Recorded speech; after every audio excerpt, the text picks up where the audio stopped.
Bonjour, aujourd'hui on se retrouve pour un MyStrix de 30 minutes sur les 5 tips à avoir pour votre CV qui seront partagés par Ozvan, que je présenterai tout à l'heure, mais que certains d'entre vous connaissent sûrement.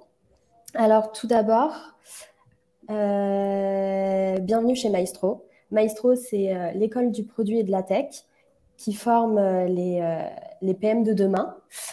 Donc d'abord, j'aurais une petite question à vous poser. Qui êtes-vous? Est-ce que vous êtes PM? Est-ce que vous voulez devenir PM, product designer, product marketing? Je vous laisse mettre votre réponse en commentaire. Et en attendant que vous répondiez, je vais un peu avancer sur la présentation de Maestro et des Maestrix. Donc, tout d'abord, les Maestro, c'est donc une école qui forme au product management avec une formation en temps plein et une formation en cours du soir qui débutera le 23 janvier, donc la semaine prochaine. Et on a aussi une formation en no-code pour un peu vous permettre de pouvoir créer en toute autonomie sans forcément avoir besoin d'être un as sur le code, des projets, des applications, des plateformes. Donc, en fait, un peu de vous permettre cette liberté.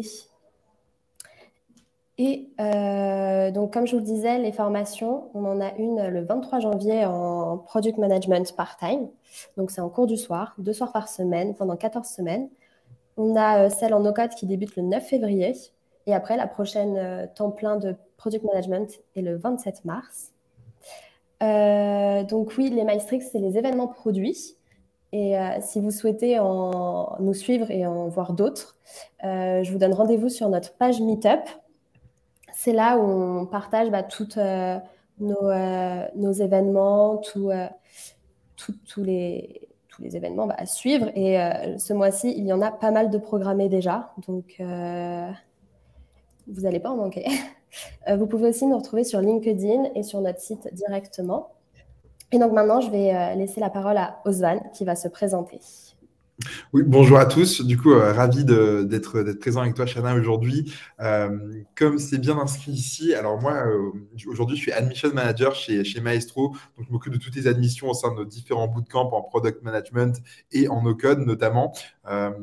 Donc, le but, c'est de sélectionner les profils qu'on pourra accompagner pour une montée en compétences et pour atteindre cet objectif de se reconvertir en tant que Product Manager ou pour des Product Managers déjà en poste, voilà, d'assurer leurs compétences et d'être efficace et efficient dans son travail. Auparavant, moi, je sors d'une expérience de près d'un an en tant qu'account manager dans une entreprise de recrutement. Donc, j'ai vu passer pas mal de CV à cette occasion et le but, c'était un peu comme un chasseur de tête, accompagner des startups dans le recrutement des métiers dans la tech. Donc, j'ai recruté des développeurs, des product managers, et dans le no-code aussi. Donc, le but, c'est de vous partager aujourd'hui notamment les tips que j'ai pu apprendre pendant cette année-là. Et aussi, voilà, parce que j'aime beaucoup le CV. Je trouve que ça veut dire beaucoup d'une personne. Et donc, d'identifier ensemble quels sont les points essentiels à ne pas manquer quand on réalise son CV. Et auparavant, j'ai travaillé dans une boîte dans la e-santé chez Lifeud en tant que business développeur. Et le but, c'était d'accompagner cette entreprise à se faire connaître et à ce que les médecins utilisent notre solution. Voilà, je pense que tu peux passer à la slide suivante. Super intéressant. J'ai coupé mon micro parce qu'on entend un peu tout ce qui se dit dans les salles à côté. Donc, c'était pour ne pas te déranger pendant ta présentation. Donc, oui, le plan d'aujourd'hui. Donc, ça va être 5 conseils pour votre CV. Donc, avec le premier, donner des chiffres. Le deuxième, faire ressortir les éléments pertinents. Ensuite, lier ses expériences au métier recherché et à la fiche de poste. Un visuel global attractif et aéré. Et après, si vous cherchez dans la tech, précisez les outils maîtrisés. Mais là, je vais laisser la parole à Ozvan qui va nous donner un peu plus de détails concernant le premier point. Donc, donner des chiffres clés. Et je vais arrêter le partage aussi. Ouais. Bah, écoute, très bien. Donc le plan, il est assez simple. On va détailler chaque élément qui ont été cités ici. Si vous avez des questions, n'hésitez absolument pas. Le but, c'est d'interagir, voilà, et de me challenger aussi, puisque le CV, c'est pas une science exacte non plus. Donc le but, c'est de vous partager le retour d'expérience que j'ai pu avoir, ainsi que mes collègues dans le recrutement. Donc le premier point, comme vous l'avez tous vu, ça va être de donner des chiffres clés. C'est important pour comprendre eh bien, vos missions et ce qui a été pertinent pour vous dans vos anciennes expériences. Si je prends l'exemple du métier de product manager, vous avez déjà été product manager avant ou product owner ou des métiers qui gravitent autour. En tant que product manager, ce qui va être intéressant, c'est de comprendre si vous avez eu un bon utilisateur, si vous avez une meilleure conversion, vous travaillez sur une plateforme, je ne sais pas, comme vente privée. Le but, ça va être d'accélérer les ventes en tant que product manager et d'augmenter les paniers moyens. Donc, si vous avez des chiffres qui prouvent que ça a été le cas, de ne pas hésiter à les mettre en avant puisque c'est ce que vous avez réussi à faire dans votre expérience en tant que product manager. Si vous avez fait gagner du temps sur un questionnaire d'onboarding, par exemple, quand vous vous inscrivez sur une application bancaire comme Boursorama, est-ce que voilà, c'est plus rapide pour les utilisateurs de s'inscrire, d'ouvrir son compte bancaire, voilà, de mettre des infos comme ça, c'est pertinent, c'est important et surtout ça parle aux recruteurs dans le monde de la tech et du produit et pour situer aussi voilà ce que vous avez réussi à faire dans vos expériences professionnelles. Ça peut être aussi, si on parle du no-code, vous avez mis en place des outils d'automatisation voilà, pour améliorer le quotidien de vos collaborateurs. Combien de temps vous avez fait gagner aux collaborateurs, combien en termes de coûts ça a permis d'économiser à l'entreprise. Voilà, c'est encore des chiffres qui peuvent être vraiment parlants. Si voilà, il y a des commerciaux auparavant, je pense que évidemment toute la partie chiffre d'affaires, ce que vous avez rapporté à l'entreprise, c'est ce qui va être important sur ce job et montrer que vous avez voilà, vous avez réussi, que c'était en croissance. C'est ce qui va rassurer le recruteur et car il voit vous avez apporté des choses à l'entreprise et c'est toujours bien évidemment rassurant.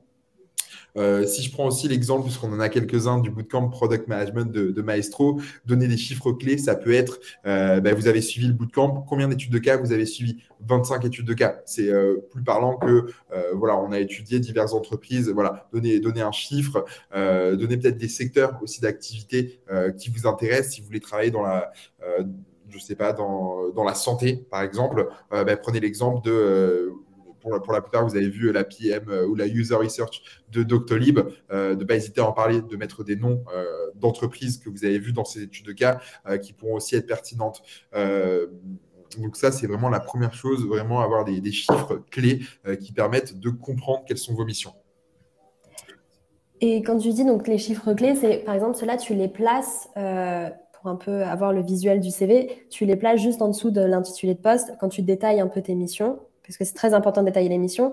Et donc tu sélectionnes 2-3 points, parce que sinon après, si tu as beaucoup d'expérience, ça fait très très long. Mais du coup, tu les cales ici, c'est ça? Tu les mets. Ouais, c'est exactement ça. Quand vous donnez l'intitulé de poste, voilà, j'ai étudié la formation Product Management chez John Maestro. En dessous, de mettre 25 études de cas sur les missions du métier de Product Manager, de la discovery à la delivery. Et voilà, et mettre quelques exemples, ça peut toujours être intéressant sans surcharger le CV. Et ça, c'est vraiment un point important. On en reparlera après, hein, de toute façon, mais voilà, il faut qu'il y ait un visuel qui soit aussi attractif. On passe en moyenne 15 secondes sur le CV, donc c'est important de pouvoir faire ressortir des éléments très rapidement. Et j'en viens justement au deuxième point. Faire ressortir les éléments pertinents. Moi, c'est quelque chose que j'aimais beaucoup, pouvoir lire le CV en diagonale. Donc, faire ressortir des mots-clés, notamment en gras, parce qu'on n'a pas forcément le temps de se focus, lorsque vous recevez 20, 30 CV, de se focus sur toutes les missions que la personne a suivies. Donc, on va lire les intitulés de poste. Mais moi, si on met aussi des mots-clés sur ce que vous avez utilisé, je pense notamment ceux qui veulent se reconvertir en tant que product manager, il y en a qui étaient CSM avant, il y en a qui étaient commerciaux. Donc, de mettre compréhension de l'utilisateur ou compréhension du client, réaliser des guides d'entretien. Voilà, c'est des choses qui vont me parler, moi, en tant que recruteur, product manager, parce que c'est ce que j'attends aussi d'un product manager. Donc, même si vous l'avez fait dans une précédente expérience qui n'était pas de product manager, de faire ressortir les missions qui vont être intéressantes. Donc, de mettre des mots-clés en rapport avec le poste, Toujours avoir une phrase d'accroche aussi, c'est important. Une phrase d'accroche, vous savez, en haut du CV en général, de 2-3 lignes maximum. Et cette phrase d'accroche, elle est très, très importante parce que ça va vous définir vous en tant que professionnel. Moi, à travers cette phrase d'accroche, je veux apprendre à vous connaître. Je ne veux pas quelque chose que tout le monde peut écrire. On veut voir votre spécificité. Sans en faire trop ressortir non plus, il faut prioriser. Donc, dans ces 2-3 lignes, essayez de le partager autour de vous aussi, de demander à vos proches si ça vous correspond bien, de mettre des adjectifs voilà, encore une fois, qui vous représentent et qui sont impactants par rapport au métier qui est recherché. Ok. Et justement, quand tu disais de faire donc ressortir les éléments pertinents en mettant en gras, comment on peut savoir ce qui est bon à mettre en gras ou pas? Par exemple, moi, dans mon CV, moi, ce que je mets en gras, bah, c'est les intitulés de poste, tout ça. Mais du coup, en fait, si tu mets les intitulés de poste en gras, plus des éléments de tes missions en gras et d'autres choses en gras, au bout d'un moment, ça fait beaucoup de gras et on ne sait plus regarder. Donc, comment on fait un peu pour savoir où pointer du doigt? Moi, je vous conseille de mettre 1 ou 2 éléments maximum dans le détail des missions, de les faire ressortir sans mettre toute la ligne. C'est pas important de mettre toute la ligne, mais sur un poste de product manager, compréhension de l'utilisateur. Par exemple, vous avez eu un poste de commercial, compréhension du client. Ça peut être quelque chose que vous pouvez mettre en gras parce que ça prouve que même si vous n'avez pas eu un poste de product manager auparavant, vous savez le faire et vous pourrez le répliquer. Si vous avez été développeur auparavant, réalisation. Bon, après, le poste parle de lui-même, donc ce n'est pas forcément ici obligé de le développer. Mais s'il y a d'autres éléments que vous avez eus, si vous communiquez, vous travaillez avec des product designers, voilà, d'en parler parce que le product manager est aussi amené à travailler avec des product designers. Donc, ça peut être pour un développeur, collaboration avec les product designers, ça, on peut le mettre en gras. Mais voilà, il faut qu'il y ait 1 ou 2 éléments, pas plus. Comme tu l'as bien dit, Shana, il ne faut pas que tout soit en gras, sinon au final, rien ne ressort. Mais voilà, en 2-3 lignes que je puisse, enfin en 2-3 coups d'œil que je puisse suivre un petit peu. Et c'est vous qui me faites suivre votre CV avec ces éléments-là. Ok, super. Le point suivant, je dirais que c'est un des plus essentiels aussi, ça va être de lier ces expériences au métier recherché et à la fiche de poste. Donc là, je parle surtout pour des profils qui sont en reconversion. C'est parfois difficile de mettre un premier pied dans le monde du product management. Alors, je prends cet exemple parce qu'on en a beaucoup chez Maestro. Donc, on le travaille aussi pendant le bootcamp, mais voilà, pour les personnes qui n'ont pas suivi forcément ce bootcamp, c'est important de pouvoir, encore une fois, lier ces éléments. Si on n'a pas le même intitulé de poste, de comprendre les missions qui sont pertinentes par rapport à la fiche de poste. Mais il y a d'autres choses qui ne m'intéressent pas forcément. Si vous avez eu des jobs étudiants auparavant, vous avez distribué des flyers ou autre, voilà, ça ne sert pas à grand-chose de bien détailler ces missions. En revanche, si vous avez des postes qui ont une importance par rapport au métier visé, faites ressortir 3 points par poste. Après, s'il y a plus qu'un poste, s'il y a un poste que vous avez fait pendant plus de 6 ans, par exemple, c'est important pour le coup de le décrire aussi quand même, parce que c'était une grosse partie de votre carrière professionnelle. Mettez ce que vous avez appris, ce que vous maîtrisez aujourd'hui. Ça peut être du management. Je pense qu'il y en a plusieurs d'entre vous qui ont évolué dans le management auparavant. Donc, de refaire sortir ces éléments-là. Combien de personnes vous avez managé? On en revient au premier point aussi, sortir de la data. Comment vous les avez fait monter en compétences, quel type de manager peut-être vous étiez. Ça donne aussi pas mal de billes sur vos soft skills aussi, qui vous êtes derrière. Donc, c'est le but du CV, vraiment que j'apprenne à te connaître, toi, Shana, via ton CV sans t'avoir rencontré auparavant. C'est ça qui parle le plus aux recruteurs. Voilà, si je vois que tu as fait des missions assez similaires au métier de product manager, c'est intéressant et donc je vais vouloir aller plus loin. Donc, et un autre élément important du coup par rapport à ça, d'identifier les mots-clés que vous voyez dans la fiche de poste et de les réutiliser dans son CV. Donc, c'est pour ça que c'est important de pouvoir aussi adapter son CV lorsqu'on postule, de ne pas forcément envoyer le même CV pour toutes les candidatures, mais d'être capable de l'adapter et de faire ressortir les éléments pertinents. Il vaut mieux postuler 2-3 offres dans la journée, mais qui sont bien travaillées, plutôt que d'envoyer son CV à 25 entreprises sans réelle adaptation. Ok, super intéressant. Et justement, pour revenir un peu à l'accroche, on a une question de Cynthia qui aimerait que tu précises un peu le contenu de cette accroche. Donc, est-ce que c'est poste visé, proposition de valeur, expérience, secteur, soft skills, enfin, qu'est-ce qu'on doit mettre en avant dans cette accroche? Alors, ça peut être dans le cadre d'une reconversion, je prends souvent cet exemple, mais qu'est-ce qui vous a mené vers cette reconversion? Par exemple, voilà, vous étiez CSM auparavant, vous avez évolué vous avez envie d'évoluer en tant que product manager. Là, vous pouvez dire en contact, j'ai toujours été en contact avec les utilisateurs. Je me sentais frustré dans mes missions de ne pas pouvoir les accompagner sur du plus long terme. Ayant des capacités d'écoute, une envie de résoudre des problèmes et je fais preuve de curiosité, j'ai voilà, la suite logique s'annonçait comme le product management. C'est pourquoi aujourd'hui, j'ai envie d'évoluer dans ce monde-là. Donc, ça peut être ça. Voilà, je pense que ça, c'est une bonne accroche pour faire comprendre le pourquoi du comment, où est-ce que tu en es aujourd'hui. Euh, Moi, c'est ça que je veux comprendre. Et surtout qui tu es. Donc là, j'ai appris que tu faisais preuve de curiosité, j'ai appris que tu aimais résoudre des problèmes, j'ai appris que voilà, tu étais dans le CSM avant, mais qu'est-ce qui t'a bloqué? En fait, c'est le fait de ne pas être dans la partie solution in fine, puisque la plupart des CSM vont envoyer les requêtes aux développeurs ou aux product managers qui, eux, vont résoudre des problèmes. Donc, c'est souvent le cas que j'ai, mais c'est un peu frustrant pour eux d'être cantonné à ce poste et de ne pas aller plus loin. Donc, c'est pour ça que tu veux diriger vers le product management. Voilà le type d'accroche. Ça a répondu elle a dit merci, donc ça a l'air d'avoir répondu à sa question. Et donc, on peut enchaîner avec le point d'après.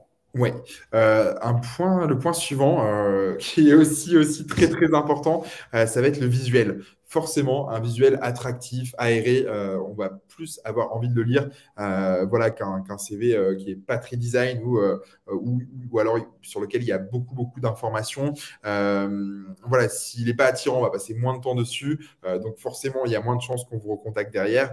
Moi, il y a un outil que je recommande énormément, surtout si vous débutez dans la création, vous n'êtes pas forcément à l'aise avec les outils digitaux pour faire des CV, notamment avec InDesign. Bon, c'est quand même le meilleur, mais si vous n'êtes pas à l'aise avec InDesign, vous avez Canva. Canva, il est vraiment top parce que vous avez beaucoup de modèles de CV. Donc, n'hésitez pas à aller piocher sur ces modèles, à modifier un peu, notamment les couleurs, puisque les couleurs ont une signification dans le CV. En fonction dans la finance, il me semble que c'est plutôt du bleu qui va être utilisé. Dans les startups, c'est plus du rouge, du bordeaux.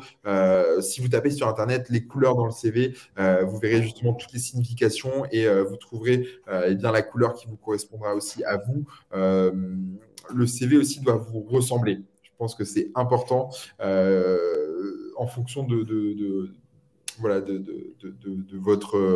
votre personnalité. Le but, c'est que ça puisse faire ressortir aussi quelques informations. Si vous êtes plus dans la réflexion, si vous êtes plus comment dire,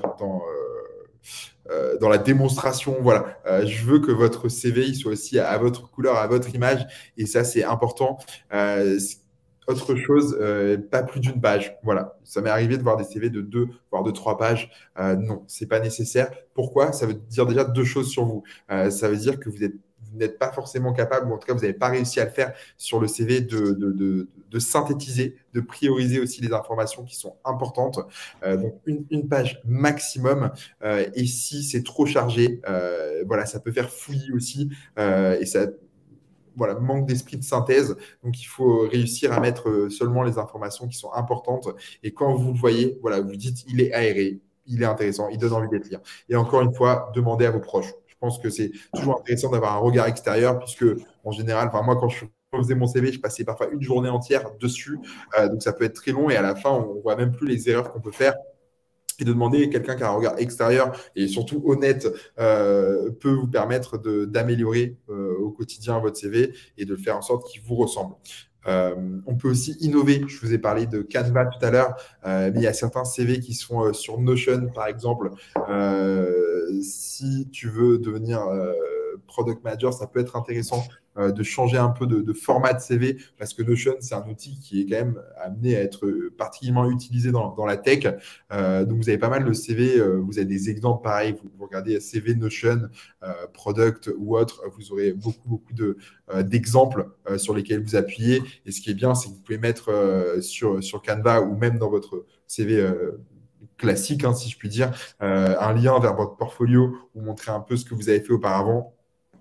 Mais oui, ça, c'est quand même important de savoir aussi quels sont vos ciblés. Donc, mes trois outils conseillés, ça va être InDesign si vous êtes à l'aise avec la suite Adobe. Vous avez aussi Canva si vous êtes moins à l'aise, mais au moins vous avez déjà des CV voilà, pré-programmés. Et le dernier, ça va être Notion. Voilà, un CV sur Notion, ça change. Et puis, c'est visuellement aussi, ça peut être très attractif. Et juste tout à l'heure, tu parlais de portfolio. On a Cynthia qui demandait à quel endroit du CV tu indiquais ton portfolio. Alors, ça dépend. Pour le coup, moi, j'aime bien quand il est en dessous du nom. Si tu mets voilà, Osvan Garcia et en dessous, tu peux mettre un petit lien portfolio. Ok. Voilà. C'est un peu une part de ton identité aussi, de ce que tu as fait auparavant. Tu peux le mettre aussi ici. Si jamais c'est un portfolio qui rentre dans le cadre d'une formation, je sais pas, nous, on a la formation No Code et tu as fait ton portfolio dans cette formation et via cette formation, donc tu peux le mettre dans la formation avec portfolio de ce qui a été fait. Mais voilà, je te conseille quand même de le mettre en dessous de ton prénom, ton nom. Euh, puisque ça saute un peu aux yeux. Et moi, ça me fait généralement cliquer forcément dessus parce que je le vois tout de suite en dessous de ton nom et je vois ce que tu fais, ce que tu représentes. Et c'est souvent plus significatif si vous voulez évoluer dans le design, par exemple. Oui, là, il faut le voir très vite et c'est ça qui va être différent si tu es développeur en free ou même no-codeur en freelance. Je veux voir ce que tu as fait auparavant, rapidement. Ok, top. Et Patrick nous disait que lors de ses recherches, pardon, il avait beaucoup eu de demandes de lettres de motivation avec le CV, sauf dans les startups. Et donc, il voulait savoir si tu avais des tips pour les lettres. Ouais. T'en as? Alors, j'en ai quelques-uns. Moi, j'ai tenté deux approches avec la lettre de motivation. La première, j'ai remarqué que ça fonctionnait quand même beaucoup moins. J'ai envoyé une lettre de motivation classique. Donc, voilà, une lettre de motivation classique faite sur Word ou sur page. Ça fonctionnait pas trop. Et je vous avoue que souvent, on n'ouvre pas ces lettres de motivation. Moi, ce que j'aime bien, c'est le mail de motivation. C'est lorsque vous postulez, vous envoyez un email ou dans les différents sites sur lesquels vous pouvez postuler, vous avez un onglet pour décrire un peu votre motivation. C'est ici, pour moi, qu'il faut intégrer votre lettre de motivation et faire quelque chose d'assez court aussi, de condenser et surtout d'adapter. Voilà, moi je veux que ce soit ultra adapté. Je veux savoir pourquoi tu postules dans mon entreprise. C'est ça qui est le plus important. Donc moi je bannirais un peu les lettres de motivation classiques, sauf si on vous la demande et on vous le demande de l'uploader, de la télécharger. Sinon, moi je le mets directement dans le corps du texte, par mail. Ok. Du coup, ça a beaucoup plus d'impact puisque la personne va lire ton mail, en fait. On a cette tendance, on va lire le mail et après, je télécharge ton CV. Donc, je comprends déjà pourquoi tu as postulé et après, je vois ton CV. Donc, ça, c'est mon petit conseil. Oui, pas forcément le faire. Voilà, ça vous évite aussi de travailler sur le design. Là, c'est vraiment un mail classique. Bien évidemment, il faut que ce soit structuré, mais voilà, je mettrai une petite phrase d'accroche et après, un paragraphe sur ce qui vous amène à postuler sur l'entreprise et un petit paragraphe très rapidement pour faire un petit teasing, si je puis dire, de qui vous êtes pour pousser la personne à aller regarder le CV. Ok. Super intéressant. J'espère que ça t'a aidé, Patrick. Dis-le nous. Et on avait Ali aussi qui disait que le nombre de pages ne sera aussi pas en fonction enfin, ne sera aussi en fonction du nombre d'années d'expérience. Donc 20 ans versus 2 ans. Donc c'est vrai que si tu as 20 ans d'expérience, le faire tenir en une page, c'est un peu compliqué. Donc C'est un sacré défi ici aussi, mais il faut faire des choix, je pense. Des choix, tu n'es pas obligé de détailler toutes tes expériences professionnelles. C'est aussi le but de l'entretien. Le CV, c'est juste, entre guillemets, pour décrocher ce premier entretien. Et lors du premier entretien, le but, c'est que tu me détailles un peu plus ce que tu as fait. Aujourd'hui, on a aussi LinkedIn qui est quand même absolument génial. Moi, dès que j'ai un profil qui est intéressant, je vais forcément aller voir son LinkedIn aussi derrière. Et là, sur LinkedIn, par contre, il faut que tu détailles absolument toutes tes expériences, que tu mettes dans chaque expérience que tu as fait aussi, voilà, les missions sur lesquelles tu as évolué. Donc, je pense que c'est quand même important de faire des choix et d'arriver à le faire tenir en une page. il y a des expériences qui ont été peut-être similaires. Tu as peut-être passé 4 ans dans une boîte et 4 ans dans une suivante où tu as eu des missions qui étaient similaires, mais peut-être plutôt la dernière expérience. Voilà, on se doute bien qu'avant, tu as eu aussi des expériences professionnelles ou peut-être de mettre en avant une entreprise si elle est séduisante et qu'elle parle à tout le monde. Je sais pas, tu as bossé chez Decathlon. Voilà, forcément, c'est une entreprise en B2C qui parle à tout le monde. Dans ce cas-là, oui, tu peux peut-être mettre un petit logo peut-être ou ce genre de choses sans forcément détailler. Parce que derrière, si tu le détailles dans l'expérience suivante, voilà, c'est pas nécessaire. Si je vois le même intitulé de poste, en tout cas, je me dis que tu as probablement fait des choses assez similaires. Et aussi, du coup, important, je reviens, mettre ton lien LinkedIn. C'est important. Mettre ton lien LinkedIn dans ton prénom, ton nom, Osvan Garça tout en haut. Je veux que si je clique, j'ai accès à ton LinkedIn quasiment directement. C'est un petit plus, ça fait gagner du temps. Ok, super. Alors,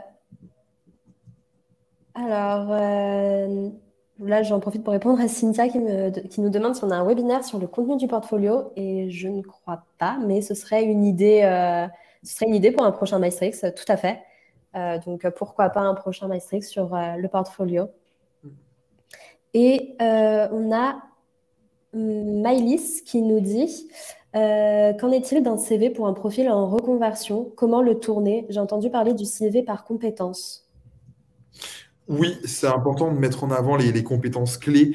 Si vous retrouvez des éléments dans une offre de poste, il faut vous demander aussi si vous avez les compétences pour. C'est bien voilà, de faire ce travail en amont, de se dire est-ce que je suis la bonne personne pour l'entreprise. Après, vous n'êtes pas obligé de correspondre à tous les points, mais si vous en avez 5-6 qui sont cités, il faudrait au moins vous en reconnaître dans 3-4 d'entre eux. Je pense que c'est important pour derrière pouvoir se projeter et que l'entreprise aussi, elle puisse se projeter. Et ces compétences, on peut par exemple les mettre tout en haut, dans le descriptif de qui vous êtes. Et les compétences, je fais preuve d'autonomie, de rigueur. Voilà, c'est peut-être des éléments qui seront aussi importants à avoir pour la personne. Vous pouvez aussi faire un petit comment dire j'ai oublié le nom, Chana. Un petit élément sur le côté où vous précisez notamment les langues. Vous pouvez aussi mettre sur les compétences acquises. Après, je vous conseille de mettre pas plus de 3-4 éléments parce que ça sert à rien de faire une liste voilà, qui ne s'arrête jamais. Plutôt 3 éléments qui vous représentent aussi très bien. Parce que voilà, il y a beaucoup d'éléments qui sont mis en général sur le CV. Je préfère que vous en sélectionnez 3 mais qui vous correspondent bien, plutôt que d'en mettre 10 qui sont un petit peu bateaux. Ok, je ne sais pas si ça a répondu à ta question, Maïlis. N'hésite pas à nous le dire. Et j'en profite pour prendre la question de Patrick. Ah, je vois des pouces, donc je suppose que c'est elle. Est-ce que vous avez des tips concernant les trous dans le CV que l'on a eu? Donc, malade, moment de chômage, reconversion, comment on peut l'expliquer?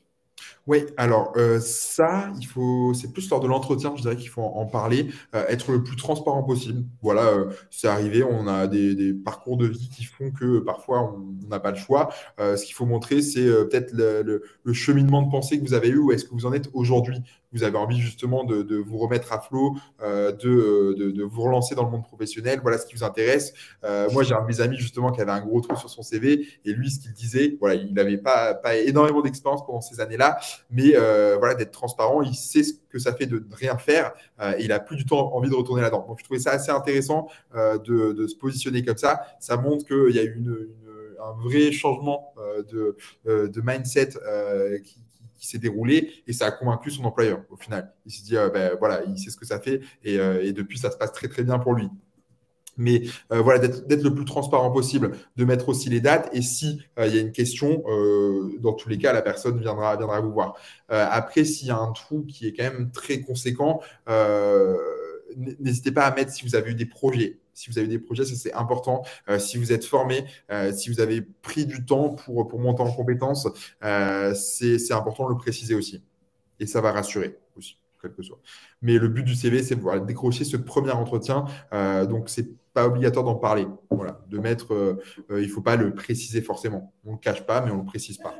Ok, donc par exemple, les recruteurs, ils ne vont pas forcément tenir rigueur du fait que tu as une expérience qui date d'une certaine période et que celle d'après, entre les deux, il y a eu un gros trou quand même.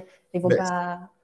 Ça dépend des recruteurs. Je pense Mhm. qu'il faut avoir, enfin, il faut avoir cette intelligence d'aller voir plus loin aussi. Et ça fera peut-être un tri pour vous aussi si certains ne prennent pas le temps d'essayer de vous connaître et d'essayer de voir ce qui s'est passé. Voilà, ça vaut peut-être pas le coup que vous continuez de postuler.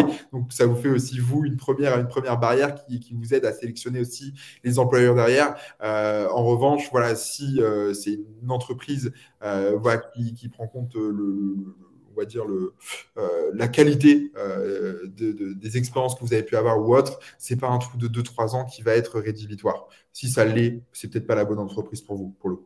Ok. Et si par exemple c'est un CV que tu envoies, donc tu as un trou, et tu envoies ce CV et tu veux envoyer une lettre de motivation à côté, est-ce que tu le mentionnerais plutôt dans la lettre de motivation ou pas du tout et t'en parlerais juste en entretien comme tu l'as dit? Ouais, moi, dans la lettre de motivation, je préciserai surtout ma motivation à l'heure actuelle. Ok. Ce qui fait qu'aujourd'hui, j'ai envie de travailler pour cette entreprise. Comme j'ai dit tout à l'heure, voilà, j'ai eu l'occasion de réfléchir à mon projet professionnel. Pendant ce temps-là, voilà, j'ai découvert telle ou telle chose. Montrer aussi qu'il y a eu un certain apprentissage, même si voilà, vous avez forcément appris des choses pendant cette période-là. Qu'est-ce que ça vous a appris sur vous-même ou sur votre vie professionnelle? Ok, super intéressant. Je ne sais pas si on a répondu à ta question, Patrick. Je te laisse nous le dire dans les commentaires et on va pouvoir reprendre On a le un dernier point. point qui est aussi très important du coup dans la tech principalement, mais préciser les outils maîtrisés. Comme vous savez sûrement si vous travaillez ou si vous voulez travailler dans la tech, qu'on soit product manager, qu'on soit développeur, qu'on soit customer success manager, on doit savoir maîtriser certains outils pour effectuer ce job. Ce qui vous aide, c'est l'offre d'emploi. Sur l'offre d'emploi, souvent, il vous précise ce qui doit être maîtrisé. Donc, soit vous le maîtrisez, dans ce cas-là, tant mieux, mettez-le absolument sur le CV. Je pense à du Figma, je pense à du Jira. Voilà, c'est des outils qui sont super utilisés. Donc, c'est important de pouvoir me dire, OK, je ne vais pas avoir besoin de former Shana sur Figma parce qu'elle l'a déjà pris en main. Donc ça, c'est important de pas, si je sais pas, il y a 15 outils qui sont précisés dans l'offre de poste, de pas forcément mettre les 15, surtout si vous êtes en reconversion. Moi, je me dis, OK, il a appris ça en formation, il a appris 15 outils, ça me paraît quand même beaucoup. Pareil, fixez-vous sur les plus importants. Figma, Jira, voilà. Jira, surtout, il est hyper important pour le product management et même pour la tech en général. Donc, oui, c'est ça qui est important. Si tu es en no-code, de préciser les outils sur lesquels tu as déjà bossé aussi. Forcément, ce ne sera pas les mêmes pour toutes les personnes qui ont déjà travaillé en no-code. Donc, que ce soit du Softer, du Adalo, du Bravo Studio, du Airtable, du Notion. Voilà, essayez de voir sur la fiche de poste quels sont les outils qui sont demandés. Ce que j'aime bien aussi, c'est que si vous ne les maîtrisez pas, parfois vous dites, ah mince, je maîtrise 2 des 4 outils. On peut monter en compétence aussi, soit via des formations, soit par soi-même. Mais renseignez-vous, prenez en main l'outil. Parfois, en quelques heures, on peut réellement progresser et au moins, quand on sera en entretien, on pourra en parler. Ok. Et justement, sur ces outils, on a Eugénie qui demande à quel endroit du CV on peut préciser les outils maîtrisés, pardon. Ouais. Alors moi, souvent, je vois le CV en 2 parties. Tu as une première partie côté gauche qui va être la présentation de ton profil. Donc en haut, un peu ton nom, ton prénom, une photo ou pas. Voilà, la photo, c'est pas forcément obligatoire. Après, toutes les caractéristiques, donc ton email, ton adresse, etc. En dessous, on en parlait tout à l'heure, peut-être les compétences. Voire même au-dessus des compétences, moi, je mettrais dans la tech, en tout cas, les outils maîtrisés. Par exemple, ça peut être, tu peux séparer aussi ça. Par exemple, les product skills, dans les product tools, les outils produits, et tu mets les outils pour le produit qui peuvent être nécessaires. Si tu as déjà fait du développement web aussi ou du no-code, tu peux mettre un onglet en dessous, outils no-code ou outils de développement web. Que tu saches aussi vraiment séparer et classifier les outils que tu vas utiliser. Donc, je ne sais pas si c'était clair, Eugénie. Et sinon, on avait Cynthia aussi qui nous demandait si on avait des conseils pour présenter une précédente expérience entrepreneuriale et rassurer le recruteur. Alors, l'expérience entrepreneuriale, pour moi, elle est absolument géniale, puisque c'est à ce moment-là où tu as touché à tout, tu as un peu tout fait, et ça rassure beaucoup aussi quand même les employeurs, parce que tu as cette capacité à être autonome, à être autonome, à pas attendre qu'on soit derrière toi pour faire les choses. Après, ça dépend du secteur d'activité aussi dans lequel tu es, mais d'écrire un petit peu les missions clés qui ont été particulièrement. Et dans le cadre de l'entrepreneur, encore plus que pour les autres jobs, là, tu peux vraiment mettre en avant ce que tu as envie de mettre en avant par rapport au prochain job. Tu veux travailler en tant que product manager à l'issue, après un projet entrepreneurial. Dans ton projet entrepreneurial, est-ce que tu travailles sur une application? Est-ce que tu as créé un site internet? Oui, ben dans ce cas-là, je veux savoir comment ça s'est passé, comment s'est passée la prise de décision pour la création. Est-ce que tu es allé interroger des utilisateurs? Est-ce que tu t'es formé un peu par toi-même? Est-ce que tu es parti de quelque chose qui existait déjà et tu l'as un peu copié-collé? Comment tu as fait évoluer le produit, avec qui tu as échangé, qui étaient tes interlocuteurs, si tu as eu des beaux résultats, même au début sur la partie croissance, combien tu as eu d'abonnés. Enfin voilà, c'est plein de données qui sont importantes. Et là, tu peux vraiment faire de l'ultra adapté par rapport au poste que tu vises. Super clair. Et on avait Patrick aussi qui disait que lors de ses recherches, on lui demandait une version anglaise de son CV. Et donc, il voulait savoir si tu avais des tips parce qu'un CV anglais et un CV français, c'est pas pareil. Effectivement, ça n'a rien à voir, même entre l'Angleterre, l'Irlande, les États-Unis, l'Australie, ça n'a rien à voir. Là, pour le coup, je n'ai pas envie de m'avancer là-dessus, j'ai pas envie de te dire de bêtises, mais à adapter, évidemment, c'est à adapter. Après, à préciser aussi, dans ce cas-là, n'hésite pas à ou à faire deux versions, une limite franco-française traduite en anglais, où là, tu t'adresses à quelqu'un qui est un RH français, mais qui a besoin de vérifier que tu parles anglais. Dans ce cas-là, tu peux reprendre ton CV français et le traduire tout simplement. Ou alors, si tu postules pour une boîte britannique ou américaine, dans ce cas-là, tu vas devoir t'adapter au code du CV britannique ou américain. Donc ça, c'est aussi la différence. Ok. Je ne sais pas si Patrick, ça a répondu à ta question. Et je ne sais pas si vous avez encore des questions à poser à Osvan pendant qu'il est là.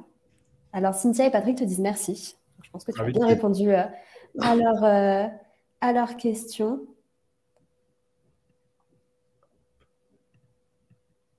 Hop.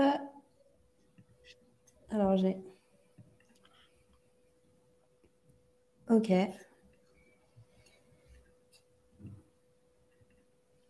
Je regarde le soumage aussi. Ouais. Il a... Manager, no coder. Ouais, donc product manager, je pense qu'on en a parlé, on en a parlé quand même pas mal. Ouais, il y en a pas mal. Super. Donc, product manager, voilà, ce qui est important, ça va être de faire ressortir les éléments clés, maîtriser les différents outils dont on a parlé un petit peu tout à l'heure et de regarder les fiches de poste, notamment sur le métier de product manager. On peut être un peu biaisé sur l'intitulé de poste aussi parfois. On a product manager, product owner, parfois product designer et ça peut être un peu ambigu. Mais je vous rassure, ça peut être ambigu aussi pour le recruteur de l'autre côté. Donc, c'est important de pouvoir aussi questionner, surtout lors de l'entretien après, ce qui est attendu réellement du poste et de se positionner aussi un peu comme un expert. Donc, ça prouve quand vous questionnez sur le poste que vous savez exactement aussi comment maîtriser votre job, quelles sont vos compétences et ce sur quoi vous allez pouvoir aider l'entreprise en étant embauché. Donc ça, c'est important. Pour la partie no-code, je pense que ici, le portfolio va être hyper important. Montrer ce que vous avez fait. Si vous avez envie de vous entraîner, il me semble que vous avez... vous pouvez tout simplement reprendre des applications que vous connaissez déjà et peut-être même les reproduire. Ça peut être un bon sujet test, des sites internet aussi, et puis de les réutiliser et montrer que vous l'avez fait. Donc ça, c'est le portfolio, par contre, pour le no-code, il est important, il est indispensable.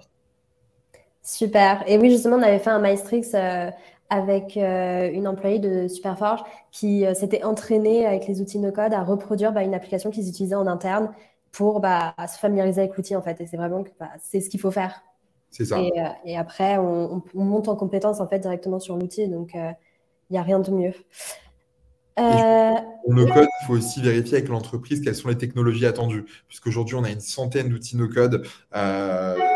Donc voilà, c'est important de savoir ce qui est attendu, ce qui est attendu derrière. Ouais, super. Et bien, du coup, ça fait déjà une quarantaine de minutes. On a un petit peu débordé parce qu'on avait commencé un peu en retard avec un petit couac de Livestorm. Désolée encore. Mais ça va être la fin. Si vous avez encore des questions, n'hésitez pas à les envoyer directement à Osvan, qui se fera quand même un plaisir d'y répondre, tout simplement. On est toujours disponible. Et moi, je vous dis à très vite. Merci, Chana. Bonne journée. Merci. Bonne journée.